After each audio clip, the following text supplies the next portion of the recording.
All right, well, welcome to our third weekly Jeffersonian Church meeting. Actually have some good things to talk about this week and a few good updates, but first we'll just go down the normal 5 slides we use to start with. So this is the Jeffersonian Church, jeffersonianchurch.org, at Jeffersonian Church if you want to look for us on any of those social handles that you're probably using. Why do we need this church? Because our forefathers needed to be remembered for what they wrote down and not what some wished they had. So if we look here to some Thomas Jefferson quotes, if I could not go to heaven but with a party, I would not go there at all. And I agree with him wholeheartedly. Another Jefferson quote, religious institutions that use government power in support of themselves and force their views on persons of other faiths or of no faith undermine all of our civil rights. Moreover, state support of an established religion tends to make the clergy unresponsive to their own people and leads to corruption within religion itself. Erecting the wall of separation between church and state, therefore, is absolutely essential in a free society. A little bit of a history lesson from the early 1900s until the mid-50s, each member of Congress was given a Jefferson Bible upon becoming a member of Congress, and they were given a reminder as to why. So this Bible has stories of the man from Nazareth's life and the teachings of that man, nothing else. No old book, no revelation, and as Jefferson called those, the trappings and vestments of power. So this was done to remind the devout and the pious that which they seek often doesn't align with the teachings of this man, but rather the desires of other forces.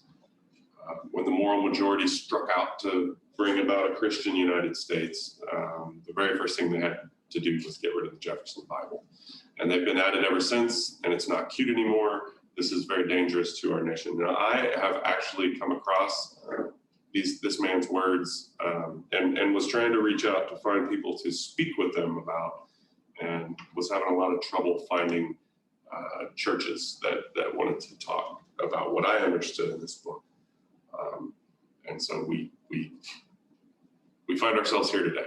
So who are we? We're a non-dogmatic enlightenment seekers organization inspired by the Jeffersonian approach to religion. So we want to explore our faith and commune with others so that we can all be dutiful to society. We believe we should be measured by our good words, our good deeds, and our dutifulness to society. If all those can be considered good, the religion that governed it cannot be a bad one. And you'll probably get used to saying that one a lot if you're talking to folks that have come up around the South and have a very modern view of Christianity. I'll leave it at that.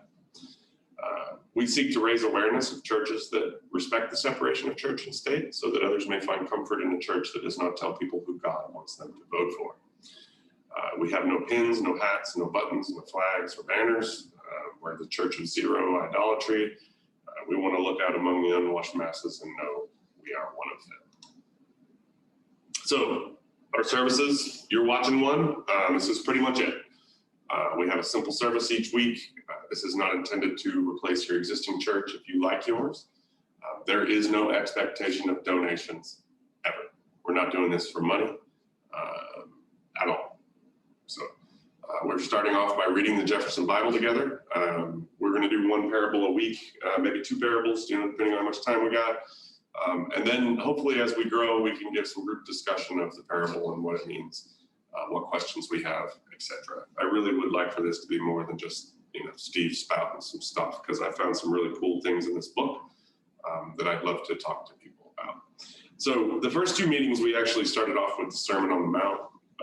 That was quite a lot to bite off, and there was a lot in there that I would have loved to have had more people to talk about. There's 2 or 3 of those that I really feel like are kind of paradoxical and very interesting to think about. So hopefully we'll get a chance when our group and our numbers grow to actually get some group discussion going. This week, I actually did do a little bit of promotion for the Jeffersonian Church using the same ad tools and everything that everybody on social media uses nowadays. just trying to see what kind of engagement we would get if we promoted this to just the general area around Oklahoma here. We did not filter it to anything. Just basically said, people in Oklahoma, we want to start getting our message out in front of them. And we tested it this week with a litmus test for our faiths. And basically, I saw a good quote this week, or last week, I guess it was probably, that really got me to thinking. And it said, how do we tell if we are making ourselves into the image of God, or if we are making God into the image of ourselves? And it was a very good discussion around how do you tell? And so I posted that post to our Jeffersonian Church Facebook page just to see what kind of feedback we would get. And it was kind of interesting. I would say there was kind of three major groups of sentiment that I saw in the comment section. One class of those is very narrow and specific about a pretty political topic, one that we would all deem as one we don't want to spend all of our time thinking about or talking about. And it was very interesting because that person had a very narrow and defined view of what it was that they needed to do politically in order to support that issue, right? So they could never vote for somebody with a certain hat color because that person is going to make them do horrible, horrible things. And there's a lot in this book about that, and I would like to bring that topic up just in its own session when there's actually some people with some competing views. And so it really doesn't just sound like I'm espousing my views only. My wife and I had a very good discussion about this earlier when we were at the dinner table before service this week, which I think was very enlightening, and I'd like to have that type of discussion if we're gonna do that at some point. So we'll table that one for another time when we have some more folks. I really would look forward to having that discussion. Now, another kind of grouping of the topics of feedback that we got was around a very narrow interpretation of what the right kind of Christian was. And I'll just say there was 3 or 4 different people who kind of piled into this one. One of them thought, hey, you're blasphemous if you don't practice the Sabbath on a certain day. And one of them thought, hey, you're blasphemous if you're not doing X, Y, and Z. And so it was a very, very narrow view of how you should practice the words of this man. That always gives me pause, right? When somebody says, hey, you got to kneel 3 times on Sunday and do these things the right way, because that's not what the man from Nazareth says at all.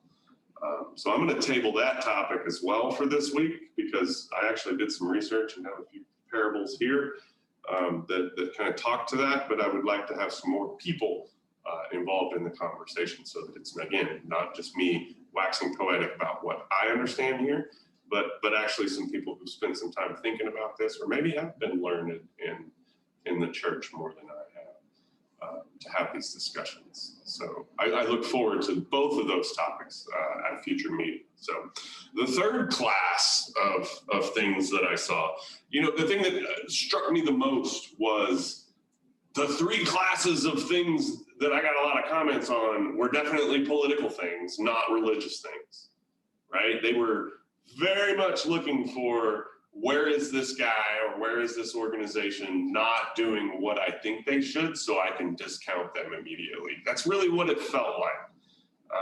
And I don't want to put words in those people's mouths. I mean, I'm sure they're good people, but I'd love for them to come and actually have more of a discussion about it than just throwing rocks at each other on the book of faces. So I thought I did a pretty good job.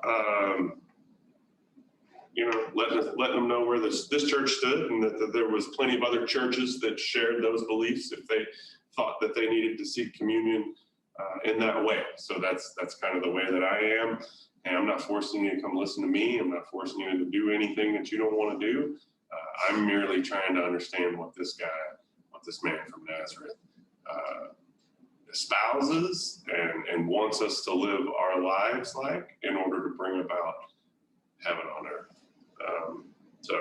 But that third class of things was very economic, very much about, hey, if you vote for people with that other color hat, they're, communists, and that's not at all what we believe. We're Christians and we're supremely capitalist was basically, I guess I'll, kind of flavor it that way. And that has perplexed me. Forever, to be perfectly blunt. I see a lot of references to things like prosperity doctrines and things of that nature, and a lot of Christian evangelism, right? God wants you to be rich. That's why you're rich, and that's full self. And I can find none of that in here. And so I thought it would be good to actually take a little bit and look at the economics of what the man espoused, because they're not as clean and simple as you think. I'm going to tell you right now, he's not a commie. There's not any real Marxism here. Well, not Marxism in the sense that Stalin and Lenin declared it, but definitely no communism. But there's definitely not an unbridled capitalist vein to this either.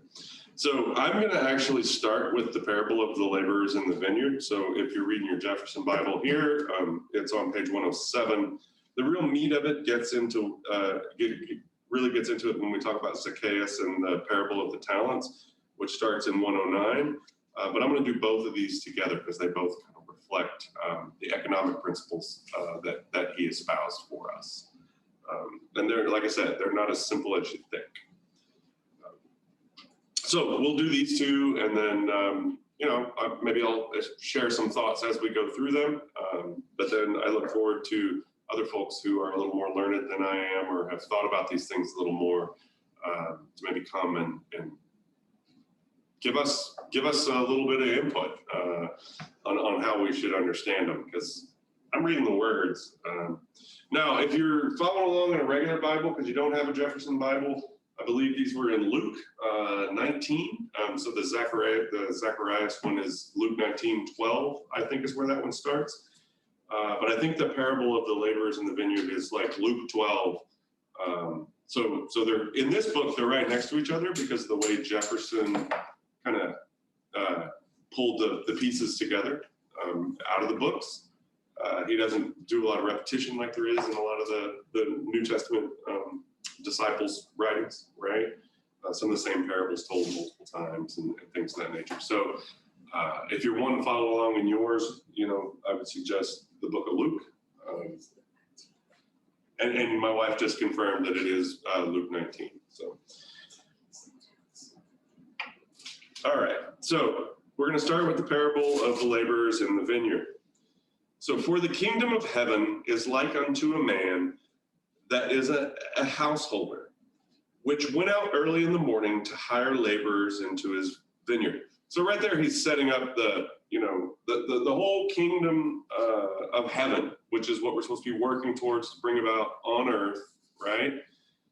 That it really is like a householder, like somebody that's running a house, okay? And that he's going out and seeking laborers every day to go try to, get the work done that needs to be done for his house to be kept, right? So there is a stewardship involved in that, right? And he's really setting that up there at the start. And when he had agreed with the laborers for a penny a day, he sent them into his vineyard. So he went out, he found some laborers, and he said, hey, man, I'll give you a penny a day. You go out there in my vineyard, you pick grapes, right? And the laborers were happy with it. They were like, yep, penny a day, sounds good. And he went out about the third hour, and he saw others standing idle in the marketplace. So, after breakfast, but before lunch, he goes out to the marketplace, and he says, hey, look, there's some people just standing there idle. Like, I could use them. We could get this work done, right? Let's bring them in. And said unto them, go ye also into the vineyard, and whatsoever is right I will give you. And they went their way. So halfway through the day, he's sending them out into the vineyard to do the same work that he agreed those earlier guys were going to get a penny a day for. So they're going in there half the day in, right? Again, he went out about the 6th and 9th hour and did likewise. So he went out again, and they worked long days back then. 6th hour, 9th hour, he's still out there trying to find people to get the grapes harvested. Well, remember, it's summertime, harvest time, the days are longer, you're going to work more. But I mean, some of these guys have been out there 6 and 9 hours working already for that penny a day, right? But he went out there and found some more people that were idle at the marketplace. And he said, hey, come out, pick these grapes. And about the 11th hour, he went out and found others standing idle and said unto them, why stand ye here all the day idle? Right? Like, why have you been here all day idle, not doing anything? They say unto him, because no man hath hired us. He saith unto them, go ye also into the vineyard, and whatsoever is right, that shall ye receive. So he's saying, just get your butts out there and get to work, and you'll receive what's right. Okay? So even though some of them came first thing in the morning, and some of them came 3 hours later, and 6 hours later, and 9 hours later, and 11 hours later, he's told them all, hey, go out there and do the job, and you'll get what's right. So when even was come, so when the evening came, when they're done, can't really see anymore. Back then, you weren't lighting the fields up with halogen bulbs, I don't think. The Lord of the vineyard saith unto his steward, call the laborers and give them their hire, beginning from the last unto the first. So what he's saying is, the ones that came last, pay them first, and then you pay the ones that were here the whole time, right? And when they came that were hired about the 11th hour, they received every man a penny. So the guys that came at the very, very end, they received a penny. But when the first came, they supposed that they should have received more, and they likewise received every man a penny. So the ones that had been there working more, the ones that had been there working all day, and, pointing fingers at the lazy ones that came, they thought they deserved more, right? And in our modern capitalist economy, one could argue they get more. And when they received it, they murmured against the good man of the house. So they grumbled about that. Hey, I only got my penny. Saying, these last have wrought but 1 hour, and thou hast made them equal unto us, which have borne the burden and heat of the day. So, they're kind of rightfully a little bit peeved, they think, right? Because we've borne the whole heat of the day. We worked all day long. These guys came in at the last hour, and they made the same penny I did. That doesn't seem fair.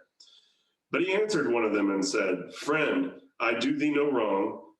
Didn't thou not agree with me for a penny? Take that thine is and go thy way.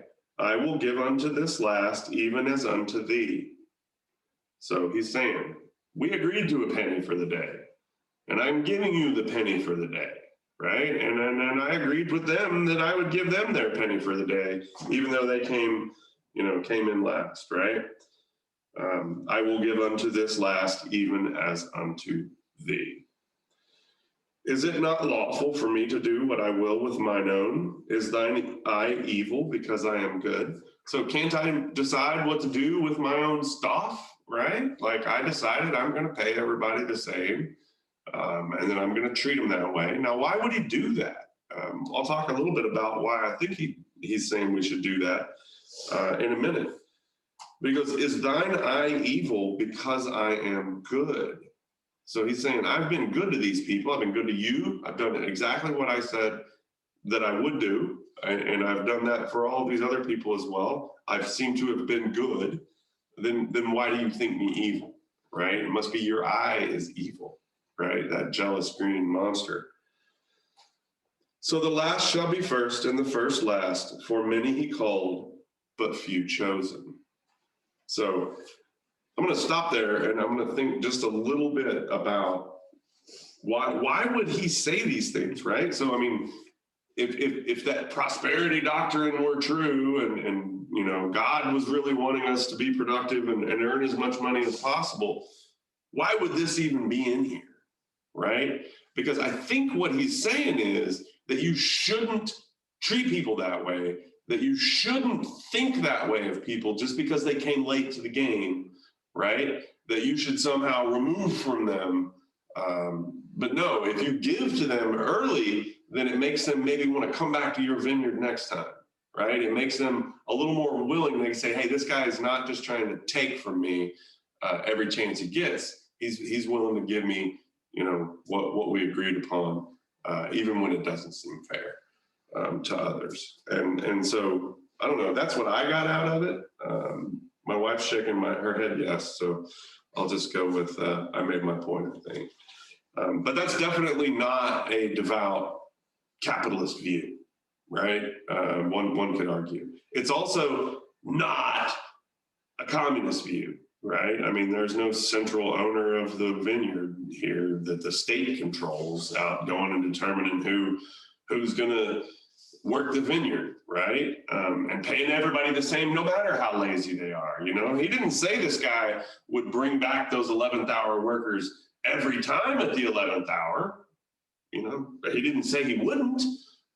There's actually some stuff in here that makes me think he would continue to do that 7 times 70.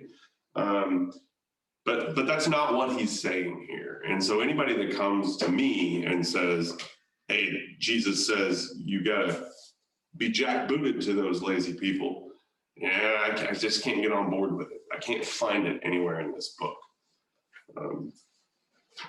All right, so with that, I'm going to move on to Zacchaeus and the parable of the talents. So this is 109, and again, this is in the book of Luke. I think is the best place that I saw this represented. So we'll start on this one. And Jesus entered and passed through Jericho. And behold, there was a man named Zacchaeus, which was the chief among the publicans, and he was rich. So the publicans, they're just, citizens, right? Not faithful people. They're just normal, just citizens, just doing their jobs and going out and, earning a living. What you would consider the majority of people today are what I would consider to be publicans. And he was rich. And he sought to see Jesus, who he was, and could not for the press, because he was little of stature. And so the press they're talking about here is not the freedom of the press, and it's not the fifth estate. He's talking about the press of the crowds. And so there were so many people around Jesus, and this little short man couldn't see, and he really wanted to see Jesus, right? So the press they were talking about was the colloquial term, the press of the crowd, not the press writing stories, because he was of little stature. And he ran before and climbed up into a sycamore tree to see him, for he was to pass that way. And it's interesting, in this translation, in the translation that Jefferson pulled from, it was a sycamore tree he climbed up on. And I believe it was a fig tree in the New International Version of the Bible. So I found that quite interesting. Like, why would that be changed? I don't know. But I find those little tweaks and changes through time are typically kind of enlightening.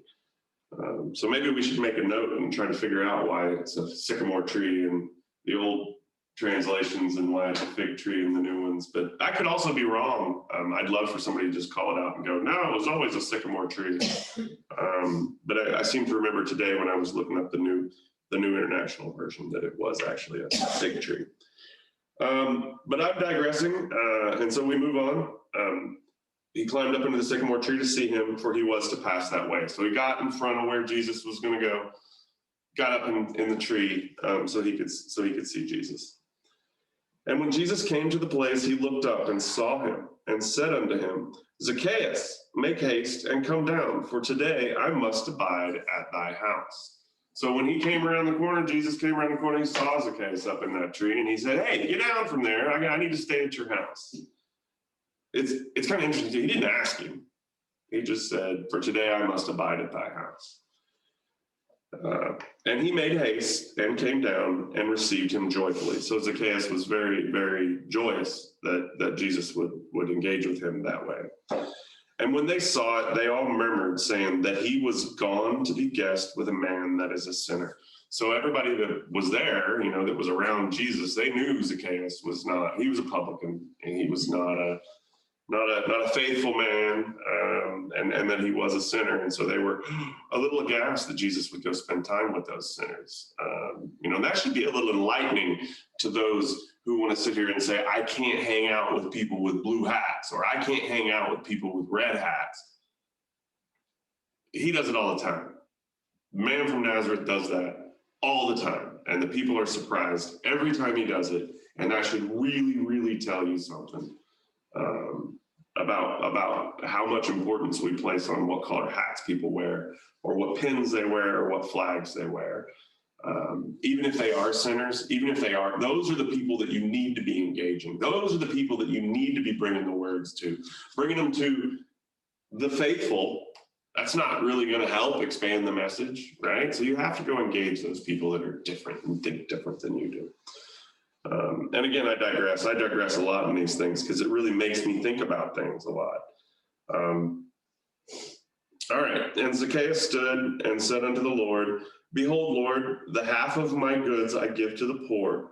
And if I have taken anything from any man by false accusation, I restore him fourfold. So he's saying, hey, Jesus, look, I'm giving half of everything I got to the poor people. And if anybody can come to me and say, hey, I did them wrong, I'll make them right fourfold. And Jesus said unto him, This day is salvation come to this house, for so much as he is also is a son of Abraham. So he's saying that, hey, that guy found salvation that day, because he's now a son of Abraham, because he sees it. He sees what needs to be done, that he needs to take all that he is and give it to the poor and do those things that the man from Nazareth is saying that we should do. He's saying you have achieved salvation by even just doing those things. For the Son of Man has come to seek and to save that which was lost. And as they heard these things, he added and spake a parable, because he was nigh to Jerusalem, and because they thought that the kingdom of God should immediately appear. So, there was a lot of folks around him that thought, hey, if I do these things, the kingdom of God is going to immediately appear, right? Like just immediately. And that's just not how this works.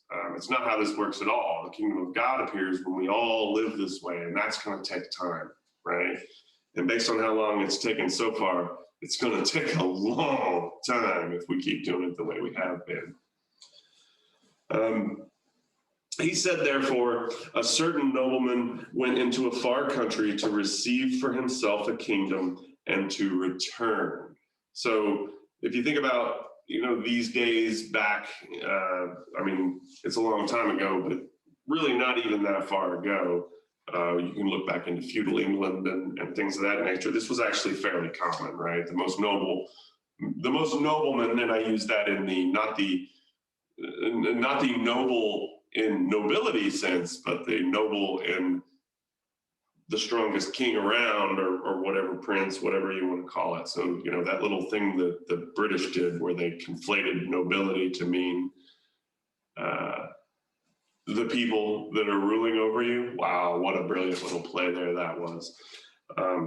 So when you think of this, that's what it means. It means the guy kind of, the warlord of the area, if you were going into more tribal times, went to the strong man's place and said, hey, I'm going to be king over these lands. You cool with that? And they worked out whatever deal they needed to work out for that guy to be king over this land, right? So whatever fig he said he was going to pay, or whatever duties he was going to do, he went and, went into the far country to receive a kingdom, right? And to return. So he went to go negotiate his rulership over these people, is what he did. And that's kind of important to think about. And he called his 10 servants and delivered them 10 pounds and said unto them, occupy till I come. So what he's saying there, 10 pounds, that's money, right? And this book, they're calling them pounds because that was the British kind of vernacular, and British colonialism was the vernacular of the day for the English translation when Jefferson made it.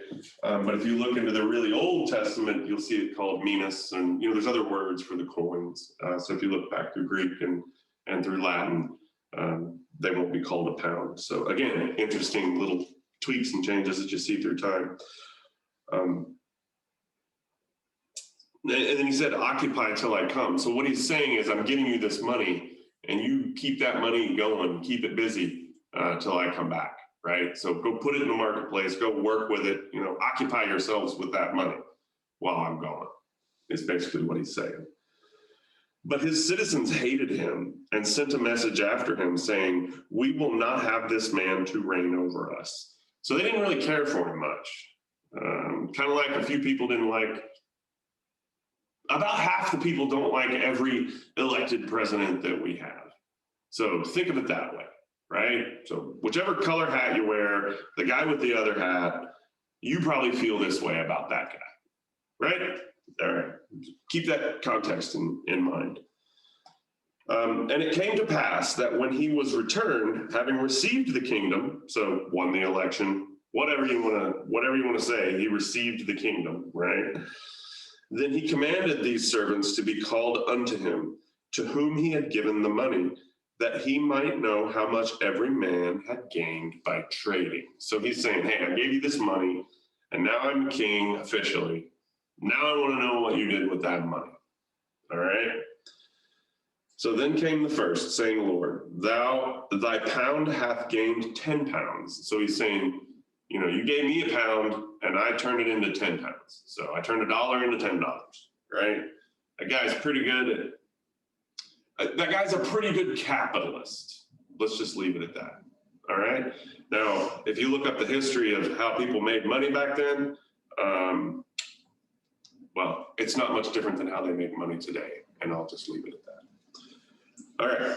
And he said unto them, well, thou good servant, because thou hast been faithful in a very little, have thou authority over 10 cities. So he's saying, hey, you made me some money. I'm going to give you authority over 10 cities because you were able to make us some money. And the second king, because that means, the guy's going to have a lot more money than just that 1 pound. He's going to have, the resources of 10 cities to deal with. So he's saying, hey, economically, you know what you're doing. I'm going to put you as a steward over these 10 cities, right? Now, that guy didn't earn that. I want you to remember that. He didn't earn that. But because he was a good capitalist, he was given reign over a good share of the economy of that kingdom, right? All right. And the second came, saying, Lord, thy pound hath gained 5 pounds. So the next guy came. He's half as good a capitalist, but hey, he's still, 5-fold increase in your capital there. That's still a pretty good turn for the master of the household, don't you think? And he said likewise to him, be thou also over 5 cities. So hey, because you're a half as good a capitalist as that guy, I'm going to give you access, resources of 5 cities to steward here. And think about it, to steward. That's really what he's doing. He's not saying you own them. He's not. All right. You're over those 5 cities. You're leading them. You're governing them. You're stewarding them. You don't own them. All right. Okay. And another came, saying, Lord, behold, here is thy pound, which I have kept laid up in a napkin. So he didn't even take it to the bank and down to the money changers and earn some interest off of it. He just folded it in a napkin and stuck it in a safe place for when that guy came back, because he knew, I can't do anything with this. For I feared thee, because thou art an austere man. Thou takest up, thou layest not down, and reapest that thou didn't not sow. So what is he saying here? He's saying, hey, I was afraid of you leader man, because you're an austere man. So you don't just spend money willy-nilly. You're very austere. Thou takest up that thou layest not down. So you're totally willing to take profits that you did not actually earn. Totally willing to do that. All right. And reapest that thou didn't not sow. So you're perfectly willing to take a cut of something, of a crop that you didn't sow. Now, I mean, you can think about all the different ways that happens today in our modern capitalist economy, and those are the people that are rewarded a lot. Let's put it that way. And he saith unto him, out of thine own mouth will I judge thee, thou wicked servant. Thou knewest that I was an austere man, taking up that I laid not down, and reaping that I did not sow. Wherefore then gavest not thou my money into the bank, that at my coming I might have required mine own with usury? So what's he saying here? He's saying, you knew that I was that kind of a man. You knew that I was an austere man, and you knew that that's how I am. And you did not take my money to the bank and get it to earn interest for me. Like, if you knew those things about me, you would have known that's the right thing to do there, right? Because I'm not going to just let my money sit and be idle. And that's what usury is interest, right? And he said unto them that stood by, take from him the pound and give it to him that hath 10 pounds. And they said unto him, Lord, he hath 10 pounds. So this is where I think a lot of that prosperity doctrine stuff comes from, is really this little narrow bit of this parable where he says, hey, fine, that guy didn't take my money and do what I wanted done with it. So I'm going to take it and give it to this guy who made me 10 pounds, because he obviously did everything I wanted plus some, right? He probably did some things I don't know about, probably did some things I don't want to know about, but you know what? I'm going to give him this $1 here as well. So now he has $11 and he's over 10 cities. And, you know, they're like, hey, Lord, but he has 10 pounds. Like, why would you do that? All right, so let's go on. For I say unto you that unto every one which hath shall be given, and from him that hath not, even that he hath shall be taken away from him. Wow. I mean, if I read that just straight, it's like, hey, yeah, we're going to take everything away from these poor people and give it to the rich people. Wow. Could he really mean that? But those mine enemies, which would not that I should reign over them, bring hither and slay them before me. Ooh. Ooh. And when he had thus spoken, he went before, ascending up to Jerusalem. So what in the world is he saying here? Maybe we should look at what he's saying, and then we should look at what he's not saying, because I think both of those things are super, super important. Now, what he is saying is that, yeah, some of these poor people are not going to be good stewards of our collective resources, right? And we see that. We see that. They make poor people decisions because that's the tools they have. They don't make long-term stewardship decisions a lot of times. You know, the parable, or the old, and I think it was Smith, it might have been Adam Smith. I'm horrible with putting quotes with the right people, but I'm pretty sure it was Adam Smith. But he talked about the poor man's boots trap, right? Where, you know, let's say $100, you can get a pair of boots that'll last you 10 years. And that's what all the, you know, people that are good stewards of their money would do, because that boot's going to last you 10 years. But for $50, you can get a cheap pair of boots that'll last you a year. Now, obviously, you don't want to buy 10 pairs of boots in 10 years and cost yourself $500 instead of $100. But when faced with the fact that I have $100 to last me till next payday, and I have to buy boots and I have to eat, what is the poor man going to do? He's going to buy the cheap boots. Now, we all know he should buy the $100 boots, and we should figure that out. But that's just one example of where a poor person is going to make very different decisions with that shared capital, let's just call it, right? I mean, this is the master's capital, not that poor person's capital that we're talking about here. We're not, so he's saying that's fine. That's fine to be that way. But if there are people among you that are not going to live the words of the man from Nazareth, that you have to bring them before him and slay them, that you have to get rid of those people. Now, I don't want to think that he means slay them before me, like chop their heads off and I watch their blood run out. I think what I'd like to think is that he's being a little more figurative about that, and that you have to put those people down that are among you, figuratively, right? And make them see that we need to all live this way in order for this to actually work. Because the biggest thing he did not say here is take the 1 pound away from the guy and cast him out of society and out of the economy and put him in a box and remove his ability to take care of his family for the next 2 generations. He didn't say any of that, right? So while he is talking here economically about how best to steward our shared resources, he is not saying that only the people who can steward those resources deserve to live in the realm of God, you know, in the world that if we live these words that we would bring about here, this heaven on earth. He does not say that they should be castigated out from that. And so that's the piece that I think is the bit that just always gets me. You know, and then there's people that'll come and explain to me, hey, no, we really understand it the same way you understand it. And we're just being this way because the church is the only one who's supposed to, you know, provide for those things.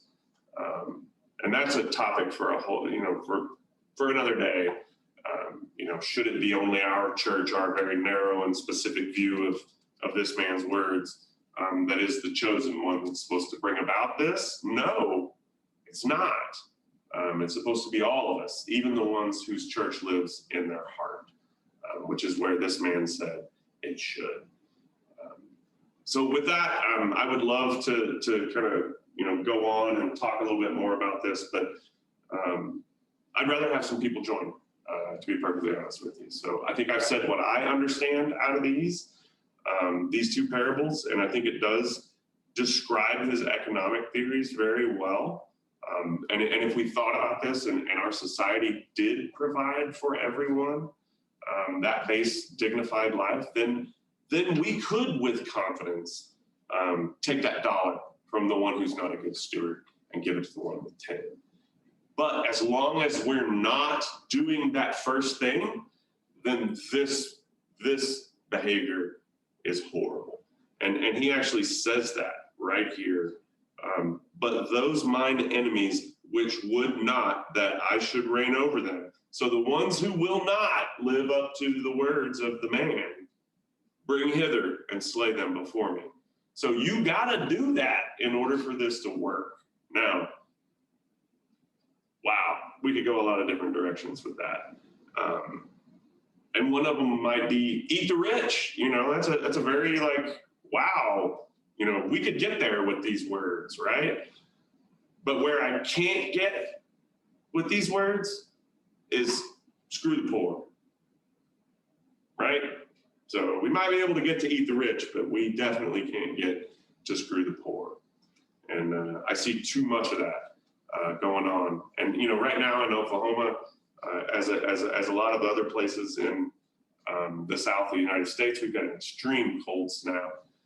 There's as many percentage population-wise, there's as many homeless people here in Oklahoma as there are in, you know, other parts of the country that I've lived in. And the way those people are treated around here sometimes just really, really gets me. You know, personally, just because I've been trying to live a little more like the words that this man espoused for us. You know, I've done some things like, you know, bought a cold weather sleeping bag and put it in my truck just in case I come across somebody who needs it. And, you know, my daughter has been helping, sending what little money she has to help out get some of these homeless people off the streets, because there are places for them to go. Yes, there are. Some of those places won't let them in, depending on what social problem or social ill or social disease they're bringing with them. And I don't know about you, man, but when it's -12, I don't care if the guy's an alkie or a drunk, you got to get him in and out of the cold. And that's just the way it is. So, I mean, I get it. I get why somebody would say, hey, I can't condone that guy just drinking his life away, but you know what? That's on him. And if we let him sit out there in the cold and freeze to death, that's on us. So kudos to my daughter and to all of her friends who have been going out and finding things that these people need and doing it the way the man from Nazareth actually said to do it, and not just rely on the government to do it for you. So with that, I'm going to wrap up this week's sermon, I guess we'll call it. And hopefully we'll get a little bit more engagement as things go forward, because, you know, I can sit here and speak to what I find in that book, but I find it a lot more interesting if I have other folks that come and enjoy the conversations with us, because I'm looking forward to learning. I've learned a lot out of this just by my knowledge so far, and my ability to kind of read and understand it in a new way. But I know there's much more that I don't understand. So again, thank you very much. This is our third weekly meeting, and hopefully we'll start to get a little bit more attendance as things push forward. So thanks a lot, and we'll get this video uploaded on YouTube soon enough. So thanks, and have a great week.